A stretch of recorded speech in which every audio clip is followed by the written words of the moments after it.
El sanamiento del paralítico. Poco después del derramamiento del Espíritu Santo e inmediatamente después de un periodo de ferviente oración, Pedro y Juan habían ido al templo para rendir culto a Dios, y vieron a un paralítico pobre y angustiado, de 40 años de edad, que no había conocido otra cosa en la vida que el dolor y la enfermedad. Este infortunado había deseado por mucho tiempo ir a Jesús para recibir sanidad, pero estaba desamparado y vivía muy lejos del escenario de las labores del gran médico. Finalmente, sus fervorosos ruegos indujeron a algunas personas bondadosas a llevarlo a la puerta del templo. Pero al llegar allí descubrió que el sanador, en quien se había concentrado sus esperanzas, había sido entregado a una cruel muerte. Su desilusión provocó la piedad de los que sabían por cuánto tiempo había esperado con ansias ser sanado por Jesús, de manera que lo traían cada día al templo para que los que por allí pasaban pudieran darle una limosna que aliviara en algo sus actuales necesidades. Cuando Pedro y Juan pasaron por allí, les pidió que tuvieran caridad con él. Los discípulos lo contemplaron con compasión. Pedro, con Juan, fijando en él los ojos, le dijo: Míranos. No tengo plata ni oro, pero lo que tengo te doy. En el nombre de Jesucristo de Nazaret, levántate y anda. El rostro del pobre hombre se demudó cuando oyó decir a Pedro que también era pobre, pero resplandeció con fe y esperanza cuando el discípulo terminó su sentencia, y tomándole por la mano derecha le levantó. Y al momento se le afirmaron los pies y tobillos, y saltando se puso en pie y anduvo. Y entró con ellos en el templo, andando y saltando y alabando a Dios. Y todo el pueblo le vio andar y alabar a Dios, y le reconocían que era el que se sentaba a pedir limosna a la puerta del templo La Hermosa, y se llenaron de asombro y espanto por lo que le había sucedido. Los judíos se asombraron de que los discípulos pudieran llevar a cabo milagros semejantes a los de Jesús. Suponían que estaba muerto y esperaban que en ese caso todas esas maravillosas manifestaciones habrían cesado con él. No obstante, aquí estaba ese hombre que había permanecido desamparado y paralítico durante 40 años, en pleno uso de sus miembros, libre de todo dolor y feliz en su fe en Jesús. Los apóstoles vieron el asombro de la gente y preguntaron por qué se asombraban del milagro que habían presenciado, y los contemplaban con espanto como si hubieran llevado a cabo por su propio poder. Pedro les aseguró que lo habían hecho por los méritos de Jesús de Nazaret, a quien ellos habían rechazado y crucificado, pero a quien Dios había levantado de entre los muertos al tercer día. Y por la fe en su nombre, a este que vosotros veis y conocéis, le ha confirmado su nombre, y la fe que es por él ha dado a éste esta completa sanidad en presencia de todos vosotros. Mas ahora, hermanos, sé que por ignorancia lo habéis hecho, como también vuestros gobernantes, pero Dios ha cumplido así lo que había antes anunciado por boca de todos sus profetas, que Jesucristo había de padecer. Después de este milagro, la gente se reunió en el templo y Pedro le dirigió la palabra en una parte del recinto sagrado, mientras Juan le hablaba en otra. Los apóstoles, después de manifestarles con claridad el gran crimen de los judíos al rechazar y dar muerte al príncipe de la vida, tuvieron cuidado de no conducirlos a la ira o a la desesperación. Pedro estaba dispuesto a minorar al máximo la atrocidad de su culpa, presumiendo que la cometieron por ignorancia. Les dijo que el Espíritu Santo los invitaba a arrepentirse de sus pecados y a convertirse, que no había esperanza para ellos aparte de la misericordia de este Cristo a quien habían crucificado. Sus pecados podían ser cancelados por su sangre solamente por fe en él. La predicación de la resurrección de Cristo, y que por medio de su muerte y resurrección finalmente todos los muertos saldrían de sus tumbas, conmovió profundamente a los saduceos. Creyeron que su doctrina favorita estaba en peligro y que su reputación había sido puesta en tela de juicio. Algunos de los funcionarios del templo y el capitán de la guardia de ese recinto eran saduceos.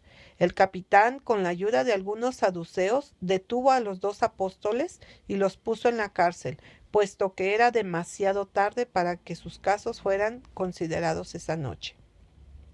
Al día siguiente, Anás y Caifás, con otros dignatarios del templo, se reunieron para juzgar a los prisioneros que les fueron traídos a su presencia. En esa misma estancia y en presencia de esos mismos hombres, Pedro había negado vergonzosamente a su Señor. Todo ello apareció nítidamente en su memoria mientras el discípulo comparecía para hacer frente a su propio juicio. Ahora tenía la oportunidad de redimir la malvada cobardía de entonces. El grupo que se hallaba allí presente recordó la parte que había desempeñado Pedro en el juicio de su maestro, y se alegró con el pensamiento de que podrían intimidarlo con amenazas de prisión y muerte. Pero el hombre que había negado a Cristo en la hora de su mayor necesidad era el discípulo impulsivo y confiado en sí mismo, muy distinto del Pedro que se encontraba ahora frente al Sanedrín para ser examinado ese día. Se había convertido. Desconfiaba de sí mismo y ya no era más el orgulloso fanfarrón de otrora. Estaba lleno del Espíritu Santo y por medio de su poder había llegado a ser firme como una roca. Valiente, aunque modesto al magnificar a Cristo, estaba listo para hacer desaparecer la mancha de su apostasía al honrar el nombre que una vez había negado. Hasta ese momento, los sacerdotes habían evitado mencionar la crucifixión o la resurrección de Jesús, pero ahora, para cumplir su propósito, se vieron obligados a interrogar al acusado acerca del poder mediante el cual había llevado a cabo la notable curación del paralítico.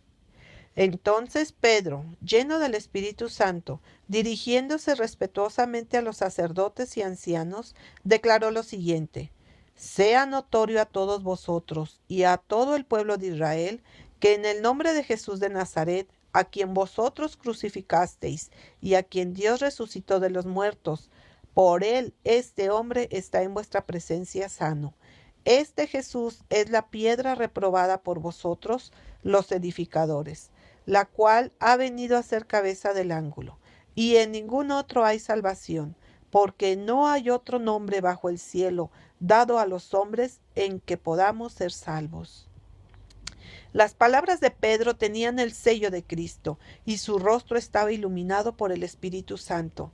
Muy cerca de él, como testigo viviente, se hallaba el hombre que había sido milagrosamente curado. El aspecto de ese hombre, que solo pocas horas antes era un desamparado paralítico, pero que ahora había sido restaurado a la plena sanidad de su cuerpo y había sido iluminado con respecto a Jesús de Nazaret, le añadía peso al testimonio de las palabras de Pedro. Los sacerdotes, los gobernantes y el pueblo guardaron silencio. Los gobernantes no tenían poder para refutar esa declaración. Se vieron obligados a escuchar lo que menos querían oír, es a saber, el hecho de la resurrección de Jesucristo y su poder de llevar a cabo milagros desde el cielo por medio de sus apóstoles en la tierra. La defensa de Pedro, que reconoció valerosamente de dónde procedía el poder que había obtenido, los dejó abrumados. Se había referido a la piedra desechada por los edificadores, una alusión directa a las autoridades de la Iglesia que deberían haber percibido el valor de aquel a quien rechazaron. No obstante, lo cual había llegado a ser cabeza del ángulo. Con estas palabras se refirió directamente a Cristo, la piedra fundamental de la Iglesia. La gente estaba asombrada de la valentía de los discípulos. Suponían, puesto que eran ignorantes pescadores, que podían ser aplastados y confundidos al comparecer ante los sacerdotes, escribas y ancianos. Pero tomaron nota de que habían estado con Jesús. Los apóstoles hablaron como él lo hubiera hecho, con un poder convincente que sometió al silencio a sus adversarios. Para ocultar su perplejidad, los sacerdotes y gobernantes ordenaron que los apóstoles salieran de la habitación para discutir juntos el asunto.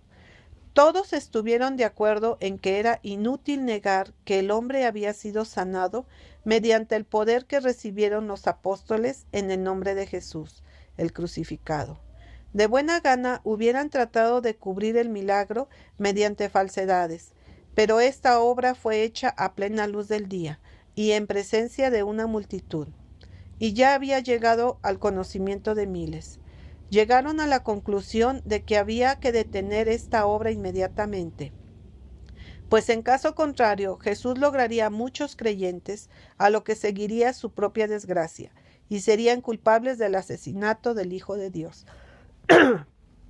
A pesar de su disposición a destruir a los discípulos, no se atrevieron a hacer nada más grave que amenazarlos con los más tremendos castigos si seguían enseñando o haciendo obras en el nombre de Jesús. A lo que Pedro y Juan declararon osadamente que su obra les había sido confiada por Dios y que no podían hacer otra cosa que hablar de lo que habían visto y oído. De buena gana los sacerdotes hubieran castigado a estos nobles hombres por su inquebrantable fidelidad a su sagrada vocación, pero temían al pueblo, porque todos glorificaban a Dios por lo que se había hecho, de modo que después de repetir sus amenazas y prohibiciones, dejaron a los apóstoles en libertad.